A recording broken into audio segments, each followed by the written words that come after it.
మీరు పెరుగు తోడు పెట్టుకుంటారా? లేక బయట కొనుక్కొచ్చుకుంటారా?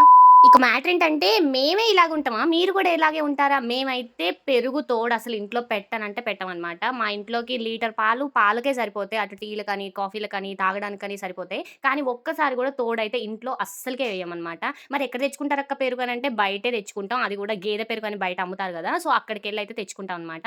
సో, నాకు తెలియదులే గానీ ఏంటంటే మన పెరుగు కన్నా ఈ బయట తెచ్చుకున్న పెరుగు భలే టేస్ట్ ఉంటది గదా! మళ్ళీ ప్యాకెట్‌ల పెరుగు అవేమి బయట తీసుకోము. మళ్ళీ ఆ టేస్ట్ అంత బాగోదు. కానీ మాకు తెలిసిన అంటే ఇప్పుడు మనం పాల కేంద్రం దగ్గరగా ఉంటాయి గదా! సో, అక్కడికెళ్ళి తీసుకుంటామనమాట పెరుగనేది. మస్తు టేస్ట్ ఉంటది. వెన్న గూడా మస్తొస్తదనమాట. మరి మేమే ఇలా ఉంటామా? లేకపోతే మీరు గూడా బయటే కొనుక్కొచ్చుకుంటారా? నాకైతే నిజంగా తెలియాలనుంది. నాకైతే మేమొక్కలం ఇటు తెచ్చుకుంటాం అనిపిస్తది. నెల నెల వాటికే సరిపోతది. డైలీ ఒక అర కేజీ ప్యాకెట్ తెచ్చుకుంటాం అనమాట. అది వెంటనే అయిపోతది. సో, దానికి అర కేజీ కాస్ట్ అయితే నాకంత తెలియదులే గానీ మంత్లీ వైస్ వాటికే వేలు వేలు ఖర్చయితది. మరి మీకే పెరుగిష్టం? ఇంట్లో పెరుగిష్టమా? లేకపోతే బయట కొనుక్కొచ్చే పెరుగిష్టమా?